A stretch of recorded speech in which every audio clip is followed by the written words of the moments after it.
7절 내가 주의 영을 떠나 어디로 가며 주의 앞에서 어디로 피하리이까?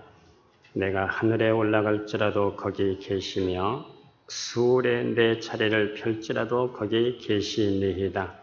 내가 새벽 날개를 치며 바다 끝에 가서 거주할지라도 거기서도 주의 손이 나를 인도하시며 주의 오른손이 나를 붙드시리이다.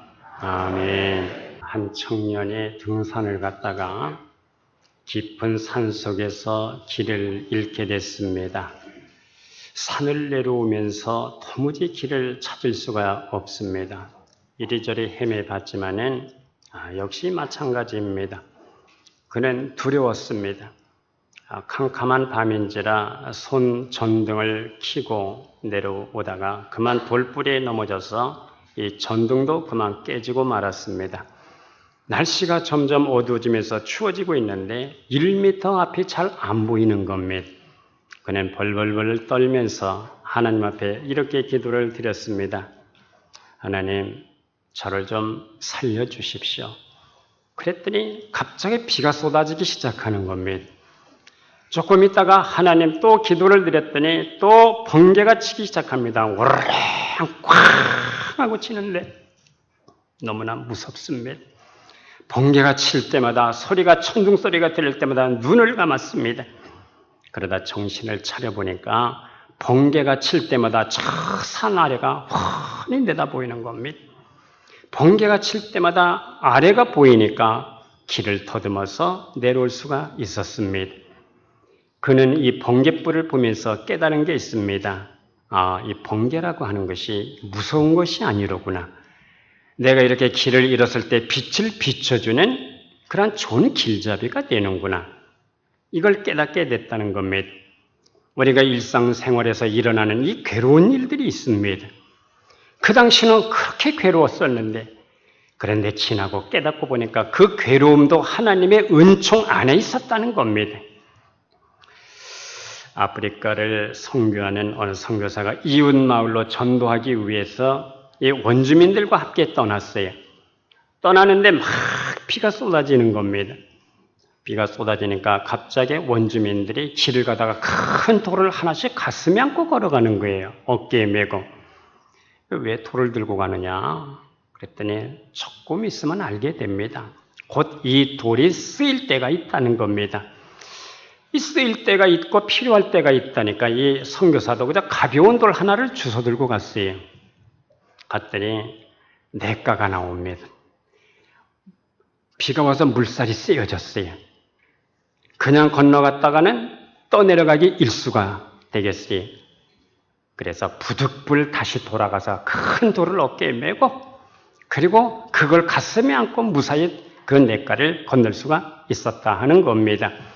세상살이에서 내가 경험하는 것들이 때로는 무겁고 짐이 되고 가슴 아래가 있고 힘겨워서 눈물도 나지만은 그것 때문에 내 믿음을 유지할 수가 있다면, 그것 때문에 고통스러워서 하나님 앞에 기도하고 하나님 앞에 더 가까이 나갈 수가 있다면 지나고 보니까 그것도 하나님의 은혜였다는 겁니다. 그것이 하나님의 축복이었다는 겁니다. 내 약함 때문에 주 앞에 내가 더 무릎을 꿇고 더 은혜를 사모하고 갈망함으로 세상에 떠내려가지 않고 내가 주 안에서 살 수가 있었다면 그것이 하나님의 축복이었다 하는 말씀입니다. 바울은 그 가시 때문에 그 약함 때문에 그 능력이 그에게 머무를 수가 있었습니다. 우리가 예수를 믿고 구원받는 것, 이것이 마지막이 아닙니다. 이제부터 신앙의 여정이 시작이 되는 겁니다. 오늘 우리가 이 본문 시편 139편은 다윗이 말년에 쓴 시로 보여집니다. 다윗은 인생은 파란만장이었어요. 파란만장 인생 속에서도 지나온 세월을 생각해 보니까 그 안에 걸음마다 발걸음마다 하나님의 은총이 있었다는 겁니다. 실패할 때도 성공할 때에도 형통할 때도 시련이 있을 때에도 상처를 받을 때에도 주님이 자기와 함께 하셨다는 겁니다. 심지어 생각해 보니까 자기가 다윗이 죄를 짓는 그 현장에서도 하나님이 그를 보고 계셨다는 겁니다. 다윗은 상처가 많은 사람이었어요. 생각해 보면 먼저 부모로부터 받은 상처가 있습니다. 하나님께서 사울을 패하시고 어느 날 사무엘에게 말씀이 들립니다. 사무엘아, 너 이새의 집으로 가라. 기름을 준비해서 솥불에 기름을 준비해서 이새의 집으로 가서 내가 택한 자에게 기름을 부어라. 내가 그를 왕으로 삼아 놓았다는 겁니다. 그래서 순종해서 갔어요. 사무엘 아들 7명이 다 그 앞을 지나갑니다.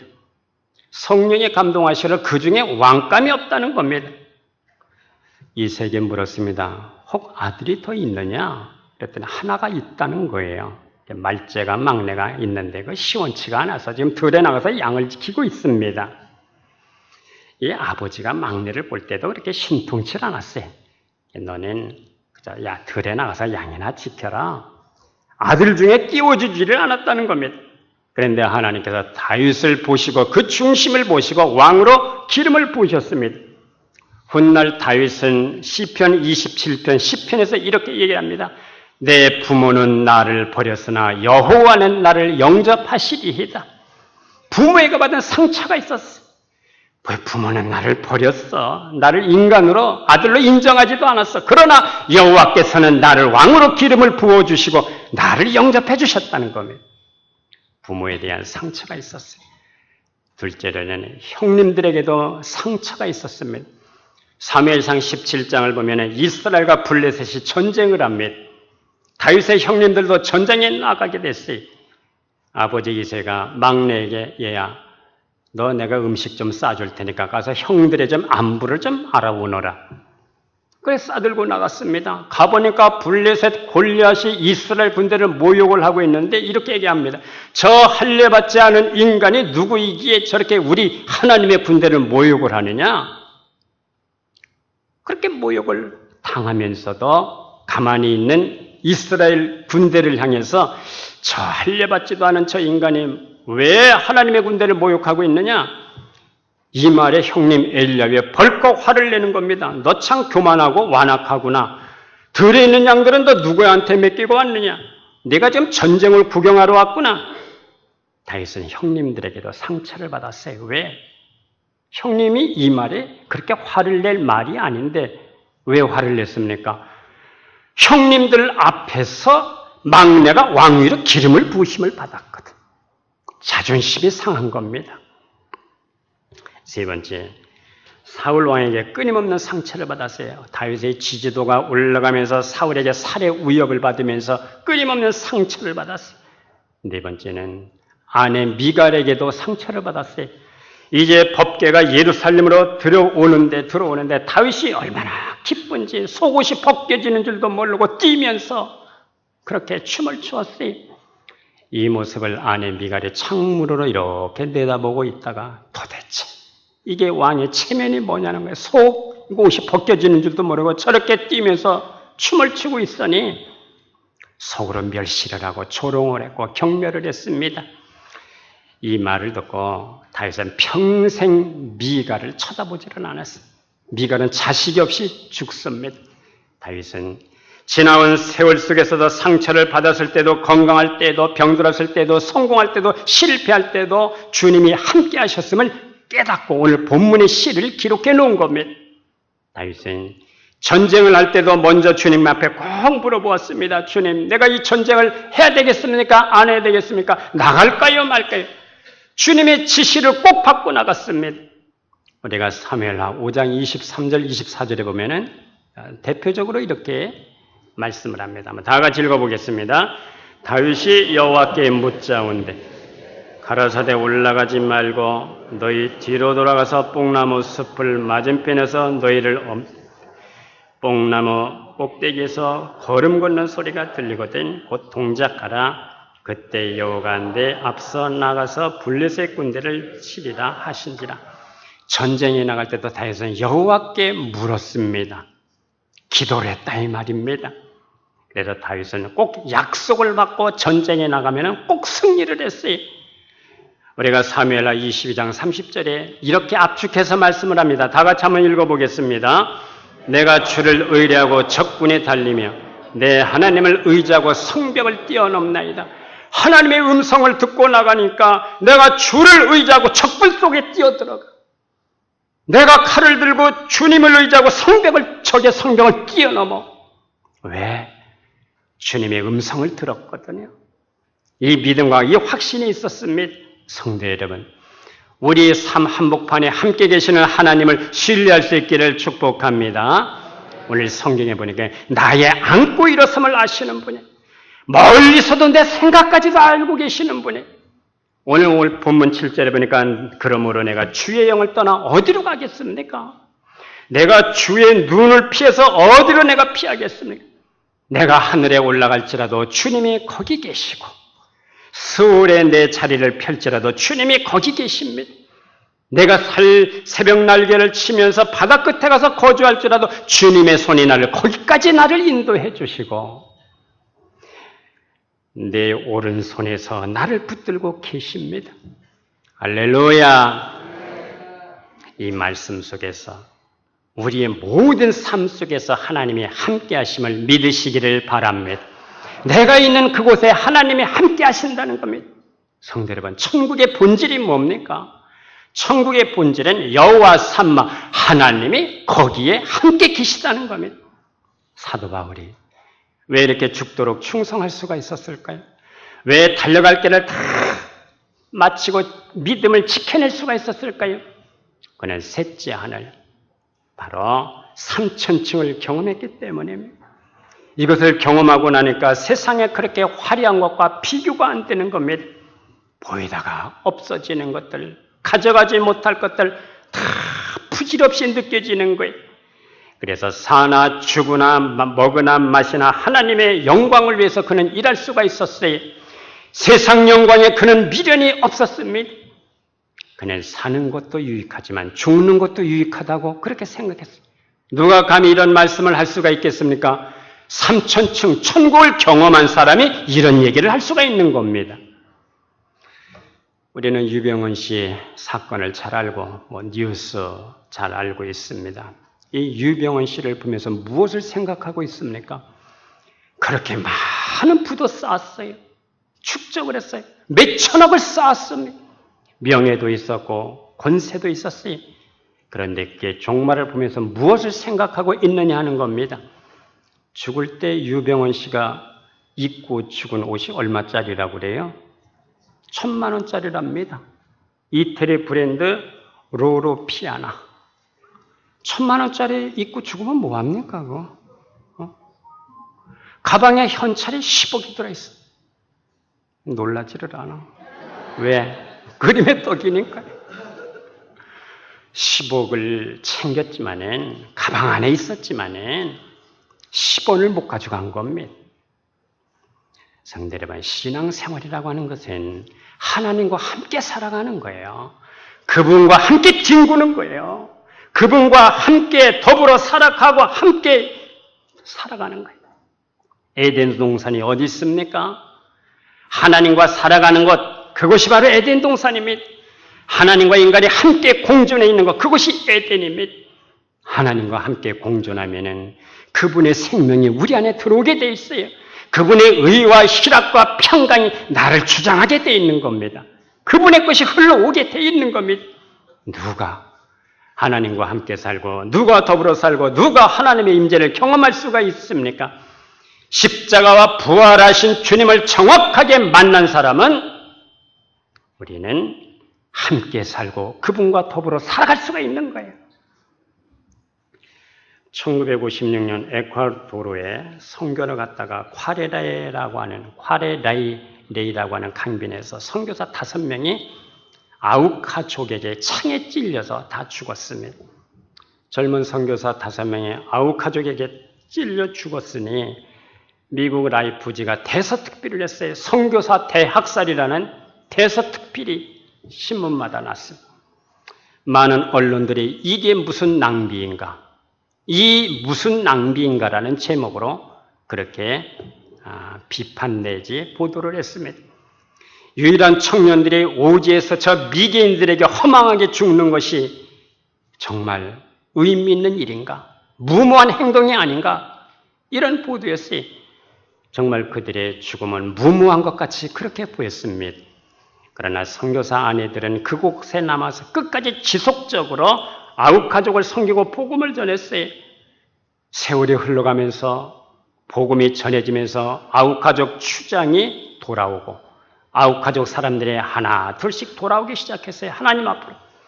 그런데 정말 놀라운 것은 선교사를 창으로 찔렀던 이 5명의 아웃가족 중에 4명이 목사가 됐어요. 그리고 1명이 전도사가 됐습니다. 그러나 정말 더 놀라운 것은 당시 순교한 네이트 세인트라고 하는 이 선교사 아들 9살짜리가 자기 아버지를 창으로 찔러 죽인 그 양아들로 들어갔어요. 자기 아버지를 죽인 이 민카라고 하는 사람의 양아들이 됐어요. 그가 어느 정도 성장했을 때 자기 아버지를 죽인 이 민카에게 자기 아버지가 살해된 그곳 과레라의 강변에서 그에게 세례를 받았어요. 어떻게 이런 일이 일어날 수가 있습니까? 그것은 하나님을 정확하게 만난 사람만이 할 수가 있는 겁니다. 하나님을 옵션으로 믿거나 어설프게 믿는 사람이라면 절대로 이러한 일이 일어날 수가 없습니다. 사람은 교회를 나오다가 세상으로 다시 돌아갈 수가 있습니다. 그러나 하나님을 정확하게 만난 사람은 다시 세상으로 갈 수가 없습니다. 왜? 세상은 더 이상 매력 있는 곳이 못 돼요. 세상은 살아보니까 예수님을 정확하게 만나고 십자가와 부활을 정확하게 만난 사람은 세상이 시시합니다. 가봐야 재미가 없어요. 옛날에 그렇게 좋아서 쫓아다녔는데 예수 믿고 보니까 시시한 겁니다. 매력이 없어요. 제가 아는 어떤 친분 있는 목사님은 자기가 목사가 된 것이 정말 기적같이 느껴진다고 그래요. 왜? 자기 아버지가 사업이 얼마나 잘 되는지 사업이 잘 되니까 엄마를 바꿔치기를 하더라네요. 그래서 어렸을 때부터 자기가 엄마라고 부른 사람이 7명이래요. 사업이 너무너무 잘 되니까 마음에 안 들면 엄마를 가로치우고 그래서 엄마라고 부른 사람이 7명이나 된대요. 사업이 얼마나 잘 되는지 미국에 가서 대학을 졸업하고 미국 가서 아버지의 사업을 함께 도와 일을 하는데 얼마나 잘 되는지 차를 그 당시에 청년 시절부터 2억짜리를 타고 다녔대요. 그러다가 어떤 아가씨를 만났는데 참 매력적이더라네요. 결혼하자 그랬더니 조건이 있대요. 예수 믿으면 결혼해 줄게. 그래서 아가씨하고 결혼하기 위해서 교회를 나가주다가 은혜를 받았어요. 은혜를 받고 보니까 하나님이 믿어지더라는 겁니다. 하나님 앞에 그가 이렇게 기도를 했답니다. 하나님, 나는 어려서부터 세상에 가장 좋은 것을 맛본 사람입니다. 세상의 화려한 것들을 경험해 본 사람입니다. 내가 세상에서 맛보고 경험한 것보다 더 좋은 곳을 보여주시면 내가 예수를 믿겠습니다. 그렇지 않으면 나 예수 못 믿습니다. 그랬더니 하나님의 천국을 보여주시더래. 그리고 동시에 지옥을 보여주시더래. 그래서 예수를 믿고 목사가 됐다는 거예요.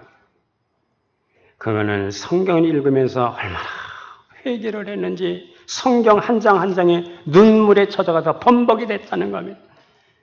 하나님을 믿게 하신 것이 얼마나 감사한지 성경을 읽을 때마다 넘길 수가 없더라는 거예요.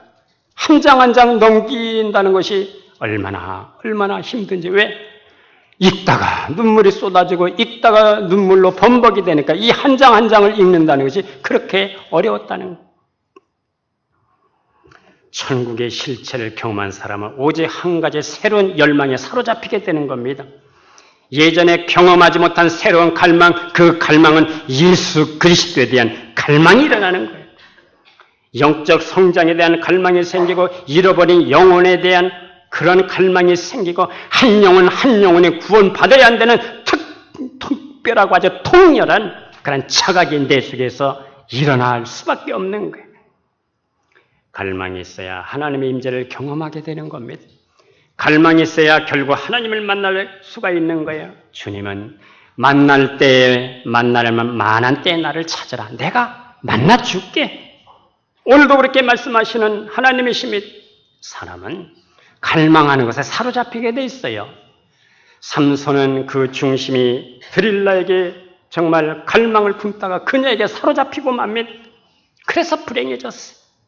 누가 천국을 가고 누가 지옥을 가는 겁니까? 주님과 연결이 되어 있지 않으면 지옥으로 갈 수밖에 없어요. 어디서부터 연결이 되어져야 되는 겁니까? 천국 가서 연결되는 게 아니면 이 땅에서부터 연결이 된 사람이 천국을 가는 것이고 이 땅에서 연결이 안 된 사람이 지옥을 가는 수밖에 없는 거예요. 하나님의 임재를 이 땅에서부터 경험하고 살아가는 사람이 결국 천국으로 인도함을 받는 겁니다. 우리가 어느 날 갑자기 천국 가서 하나님을 만나는 것이 아니고 이 땅에서부터 하나님의 임재로 하나님을 경험하면서 삶을 누리는 사람이 천국 가서 하나님의 실체를 경험하게 되는 겁니다. 그곳은 땅을 비전으로 삼지 않는 사람들이 가는 곳입니다. 세상에 살고 있지만 세상에 속하지 않은 사람들이 가는 곳입니다. 그때는 우리 모두 사도 바울의 말대로 이제는 우리가 거울로 보는 것 같이 희미하나. 왜 거울이 희미해요? 구리 거울이니까 그 당시에는 희미했지. 이제는 거울로 보는 것 같이 희미하나 그때는 얼굴과 얼굴을 하나님과 내 얼굴을 대하여 볼 것이요. 이제는 내가 부분적으로 아나 그때는 주께서 나를 아신 것 같이 내가 온전히 알리라. 주님이 나를 알아주시는 삶이 될 수 있기를 꼭 축복합니다. 성도 여러분, 마태복음 7장에 보면은 주님이 내가 너를 도무지 알지 못한다. 불법을 행하는 자들아 나를 떠나라는 말씀이 있어요.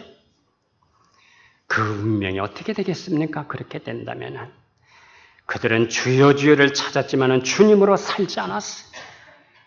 주여 주여를 찾았지만 주님의 방식으로도 살지 않았어요. 주의 이름으로 했지만 주님의 이름이 그들의 삶을 통해서 나타나지 않았습니다. 이런 사람이 있기 때문에 분명 그런 사람이 있기 때문에 주님이 그렇게 말씀을 하신 겁니다. 성도 여러분, 하나님의 임재를 경험하면서 하나님의 동행하시고 함께 하시는 삶이 될 수 있기를 바라고 그분의 성분과 속성이 우리의 삶을 통해서 나타날 수 있기를 축복합니다. 이제 두 번째, 하나님의 임재를 느끼면 두 가지 반응이 나타납니다. 첫째는 하나님의 주권을 신뢰합니다. 하나님의 임재를 경험하는 사람은 내 삶 폭판에 하나님이 내 인생을 책임져 주시고 내 인생을 해결해 주시고 내 삶에 의미를 부여해 주시고 목적을 부여해 주시는 그 하나님의 주권을 신뢰하게 됩니다. 예수님께서 마태복음 6장에서 이렇게 말씀하셨어요. 공중에 날아가는 저 작은 새를 한번 봐라. 들판에 이름 없이 피어있는 저 들꽃을 한번 보라고. 저들의 모습을 보면서 무엇을 생각하느냐? 하나님의 저렇게 정말 볼품 없는 것들조차도 하나님이 책임져 주잖아. 그 하나님께서 내 삶을 인도해 주시고 내 삶의 문제도 해결해 주시고 내 삶의 목적을 부여해 주시고 살아가는 의미도 부여해 주신 그 창조주 절대자를 신뢰하게 되는 겁니다. 내가 계획할지라도 그 계획을 이루어 주시는 분이 하나님이시다 하는 겁니다.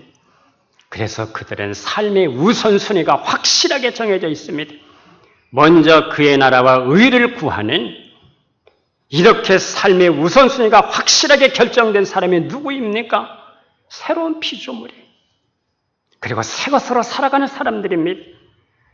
사람이 움직이는 방식은 크게 두 가지입니다. 하나는 옛사람으로 움직이는 육적인 사람 사르크가 있고 또 한 사람은 새 사람으로 움직이는 영적인 사람 푸뉴마가 있습니다.